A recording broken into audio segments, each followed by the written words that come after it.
영광 받으신 줄 믿습니다. 우리 지휘하시는 장로님이 아마 회사에 또 시간이 오늘 안 되셔가지고 못 나오셨음에도 이렇게 은혜로운 찬양 불러주셨습니다. 감사합니다. 제가 찬양 전에 여러 도시를 이야기했는데 가만 보니까 안산에서 오신 분도 계시네요. 예, 기왕에 다 언급했는데 빠지면 그것도 은근히 섭섭합니다. 안산에서 오신 분 감사합니다. 제가 수원 얘기했나요? 예, 감사합니다. 한 분도 빠지면 안 되죠. 고맙습니다.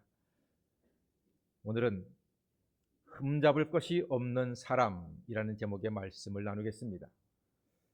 낙타 이야기를 들었습니다. 아기 낙타가 엄마한테 엄마, 왜 우리는 긴 발가락이 3개나 있어요? 그거는 모래 사막에서 빠지지 않고 미끄러지지 말라고 그런 거다. 그래요? 엄마, 그런데 우리는 왜 이렇게 속눈썹이 길어요? 그거는 모래바람에 눈을 보호하기 위한 거란다. 그래요? 엄마, 우리 등에는 왜 이렇게 큰 혹이 달려 있어요? 그거는 사막에서 마시는 우물 같은 것이란다. 그게 없으면 우리는 못 살아요. 아, 그래요, 엄마? 그러면서 마지막에 한마디 더 질문합니다. 그런데 엄마, 우리는 왜 맨날 이 갑갑한 동물원 속에 갇혀 있어야 돼요? 이렇게 질문합니다. 여러분은 이 이야기를 어떤 심정으로 지금 들으셨나요? 저는 이 이야기를 읽으면서 왠지 좀 가슴이 먹먹하고 혹은 막막하기도 하고 갑갑하기도 했습니다. 하나님은 우리에게 이 세상에서 살아갈 수 있는 힘과 지혜와 능력을 주셨는데 우리는 어딘가에 갇혀서 살아간다는 말입니다. 원인도 모를 불안 속에 갇혀가지고 안절부절하고 살아가요. 그리고 별것 아닌 일에 낙심해가지고 그냥 기운이 푹 빠질 때가 한두 번이 아닙니다. 또 사소한 일 때문에 사람을 미워하고 또 미움받고 이렇게 가슴 아프게 살아간다니까요. 그리고 원망과 불평, 그거 별거 아닌데 별거 아닌 줄 알면서도 원망과 불평의 틀 속에 갇혀가지고 쩔쩔맬 때가 한두 번이 아닙니다.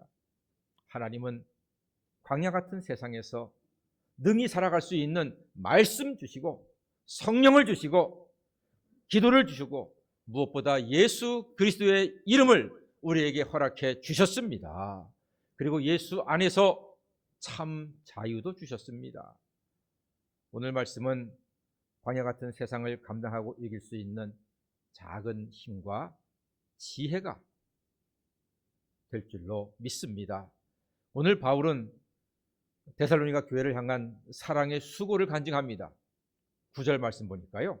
형제들아, 우리의 수고와 애쓴 것을 너희가 기억하리니 너희 아무에게도 폐를 끼치지 아니하려고 밤낮으로 일하면서 너희에게 하나님의 복음을 전하였노라. 이렇게 기록하고 있습니다. 바울이요, 복음 전파에 폐를 끼치지 않기 위해서 밤낮 일을 했답니다. 교인들한테 짐이 되지 않기 위해서, 교인들한테 부담 주지 않기 위해서 일을 했어요. 텐트 만들어서 파는 일을 했습니다. 텐트 메이커예요. 스스로 돈을 벌어서 선교비와 생활비를 충당했습니다. 텐트 메이커잖아요. 지금도 선교 용어로 텐트 메이커 하면은 자비량 선교사를 이야기합니다.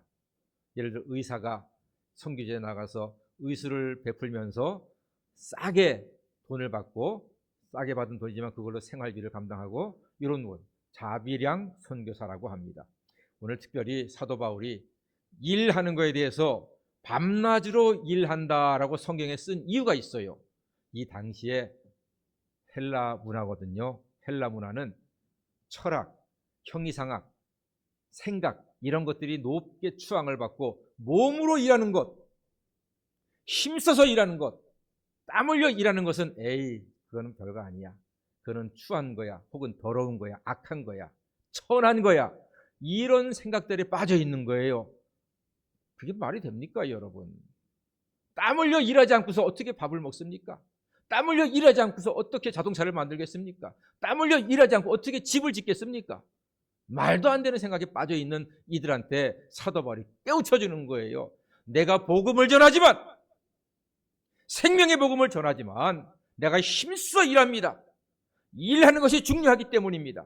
땀 흘려 일하고 힘써 일함으로 우리가 함께 편안히 살 수가 있고 잘 살 수 있고 안전하게 살 수 있는 것입니다 라고 강조하기 위해서 오늘 밤낮으로 일한다라고 특별히 성경에 기록하고 있습니다. 사랑하는 여러분, 일하는 것이 은혜요 축복인 줄로 믿습니다. 창세기에 보면은 사람이 죄를 범했기 때문에 하나님께서는 너 평생 이마에 땀이 흘러야지만 먹을 것이다. 그런데 일하는 게 벌로 시작이 되었는데 사실은 살아보니까 일이 벌이든가요? 아니에요. 일은 축복이에요. 평생 동안 열심히 직장 생활하다가 은퇴하신 분들 한 달 정도는 좋아요. 또박또박 출근 안 해도 되고 잔소리 안 들어도 되고 신경 안 써도 되고 좋아요. 그런데 한 달만 지나면요, 좀이 있으신대요. 내가 더 이상 할 일이 없는 건가? 나를 필요로 하는 것이 없는 건가 하는 그런 불안한 마음, 안타까운 마음이 생겨가지고 열심히 또 기술도 배우고 자격증도 따고 제2의 인생을 살기 위해서 애쓰지 않습니까? 그런 사람 많습니다. 여러분, 일은 은혜요 축복의 선물입니다. 원로 목사님, 제가 성복교에 부임했을 때 원로 목사님께 부탁을 드렸습니다. 목사님, 매월 첫날 월삭 기도의 시간은 목사님이 말씀을 전해 주십시오. 그리고 5번째 주일에는 목사님께서 오셔서 1부, 2부 설교 말씀 다 해 주십시오. 부탁드렸더니요, 목사님이 너무 좋아하세요. 너무 좋아하세요. 그분은 한 달 내내 그 한 번의 설교를 위해서 묵상하고 기도하고 연구하고 준비하셔가지고 말씀을 전하셨어요. 저는 그 시간이 정말로 좋았어요. 목사님은 복음 전하는 일, 말씀 전하는 일이 너무나 좋으셨던 거예요. 여기서 성복교회에서 뼈를 묻으실 각오로 열심히 헌신하시고 은퇴하시는 그 마음이 얼마나 서운하셨겠습니까? 그런데 후임 목사가 그걸 알아주고, 목사님 이렇게 해서 말씀 전해주세요. 설교할 수 찬 일자리를 드렸더니요, 너무나 기뻐하셨던 거예요. 사랑하는 여러분, 일은 은혜요 축복의 선물인 줄로 믿습니다. 직장 다니시는 분들 힘드시죠? 월요일 날 피곤하시죠? 그러나 일자리가 있는 것이 은혜요 축복인 줄로 알고 감사하시기를 바랍니다. 어느 날 라디오에서 제가 학교 가는데 들려요. 어떤 여자분이 사연을 보냈어요. 나는 1시간 넘게 복잡한 많은 버스를 타고 출근합니다. 그러나 오늘도 내가 나가서 일할 수 있는 직장이 있는 것이 너무나 행복합니다 하는 글귀가 방송에 흘러나오는데 마음이 따뜻해지더라고요. 일하는 것이, 일자리가 있는 것이 복이라니까요. 여러분, 교회 일 때로는 짜증나시죠? 왜 목사님은 또 일을 맡겨? 그러나 여러분, 교회에서 주님을 위해서, 성도를 위해서, 예배를 위해서 내가 뭔가 작은 힘을 보탤 수 있는 것은 은혜요 축복이요 하나님께 영광이 되는 줄로 믿습니다. 가정 일 짜증나시죠? 가정주부님들 그 마음 100번 이해합니다. 했던 일 또 하고 돌아서면 또 밥 먹어야 되고 빨래 해야 되고 청소해야 되고 티도 안 나. 조금만 안 하면 확 티가 나는데 아무래도 티도 안 나. 짜증내지 마시고요. 그렇게 반복해서 일하는 게 그게 은혜요 축복인 줄로 아시기를 바랍니다. 아이가 아파서 누워있으면요, 그 방은 늘 깨끗해요. 정리할 것도 없고 청소할 것도 없어요. 그게 행복이겠습니까? 아픔이지요. 날마다 어지러운 방을 청소하고 정리하고 빨래하고 이것은 우리에게 귀찮은 것이 아니고 우리에게 벌이 아니고 하나님의 은혜요, 하나님의 선물이요, 하나님의 축복인 줄로 알고 늘 일할 때마다 감사하며 하나님께 영광 돌리시는 성도가 되시기를 바랍니다. 어느 버스 기사님, 정말 그런 분 처음 봤어요. 손님이 탈 때마다 어서 오세요 하면서 웃으면서 손님들을 맞이하는 거예요. 버스 기사님이. 그리고 출발할 때 출발합니다 하고 출발해요. 그러면 꽉 잡잖아요. 커브길입니다. 꽉 잡잖아요. 그분 얘기가 다른 거 아니에요. 제가 운전해서 사람들이 회사로, 시장으로, 직장으로, 학교로, 친구에게로, 병원으로 안전하게 가는 것이 저의 행복입니다. 이렇게 말하는 거예요. 와, 여러분 멋지지 않습니까? 너무나 멋져요. 할머니 꽉 잡아요! 빨리빨리 나오지 않고 뭐해요? 브레이크 확 잡고 막.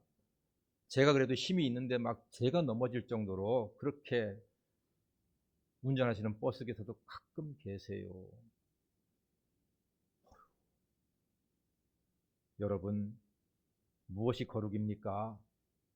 이 버스 기사님처럼 자기 일을 감사와 기쁨으로 하는 사람이 거룩한 사람인 줄로 믿습니다.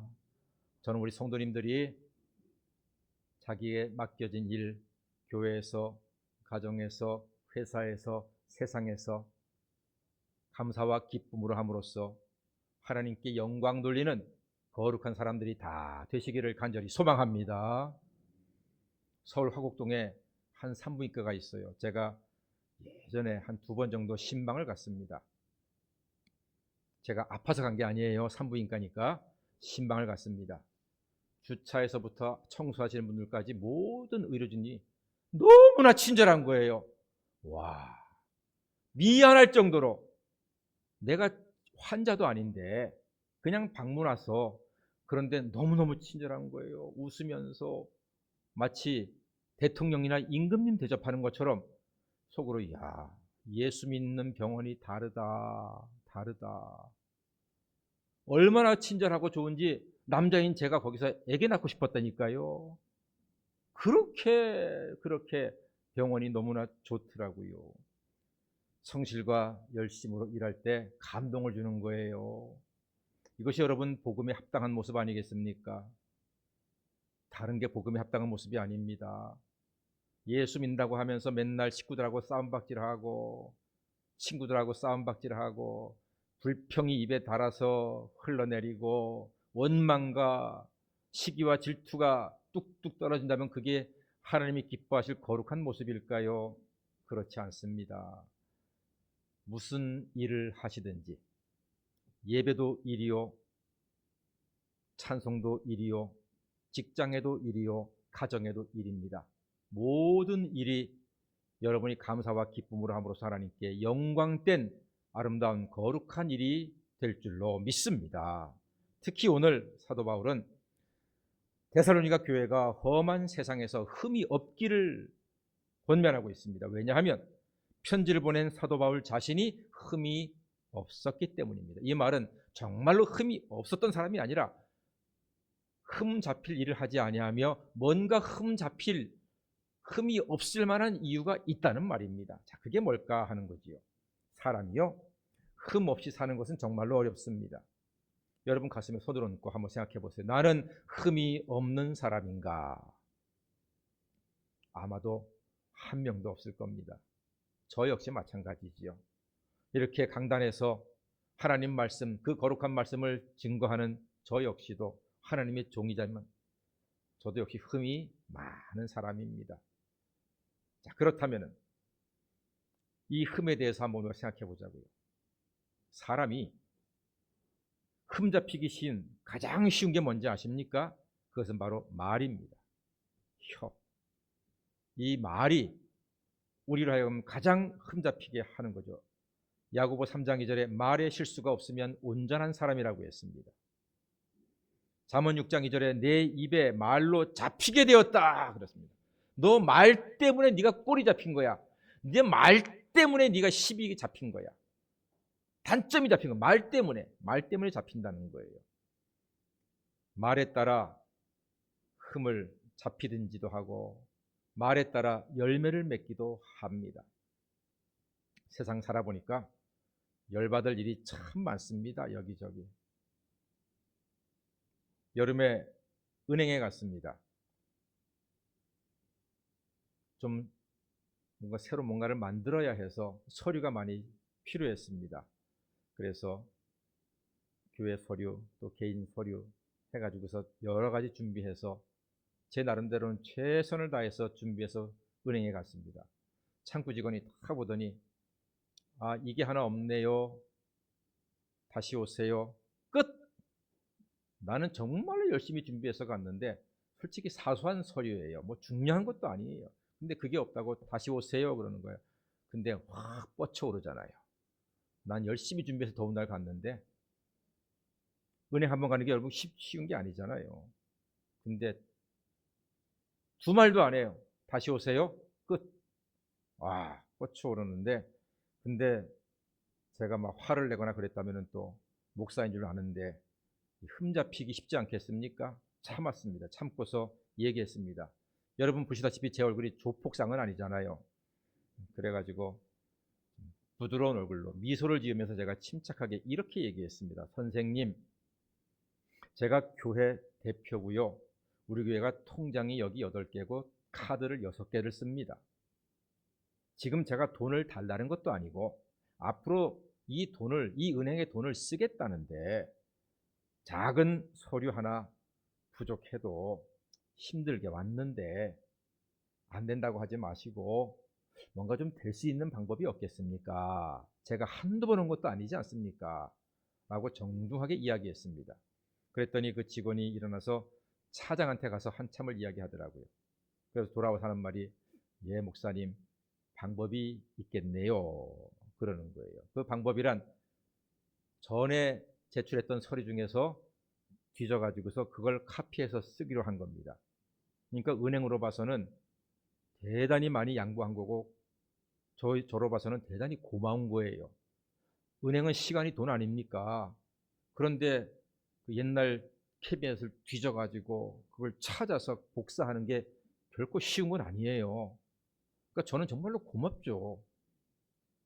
그분들은 원칙대로 얘기했는데 제가 사정하니까 그 원칙을 깨고 옛날 서류를 뒤져서 카피해서 쓰는 거예요. 얼마나 고맙습니까? 분명히 제가 준비한 서류에 흠이 있었어요.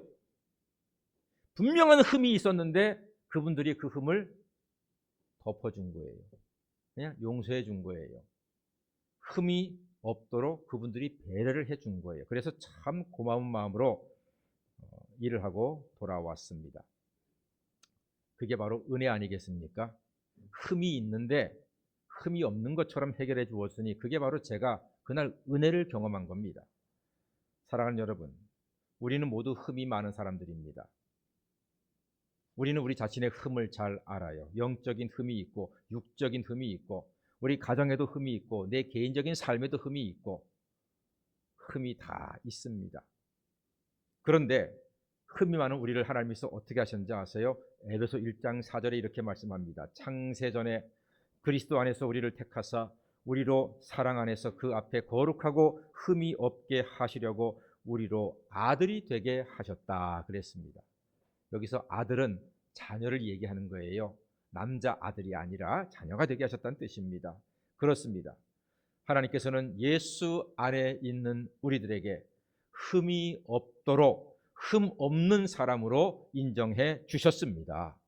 사랑하는 여러분, 하나님을 믿으면 독생자 예수 그리스도의 십자가 보혈의 권세를 믿으면 십자가 보혈의 권세로 우리의 모든 흠과 악과 죄와 더러움은 다 씻어지고 다 덮어지고 우리는 흠이 없는 사람인 것처럼 하나님께서 이 시간 우리 모두를 인정해 주신 줄 믿습니다.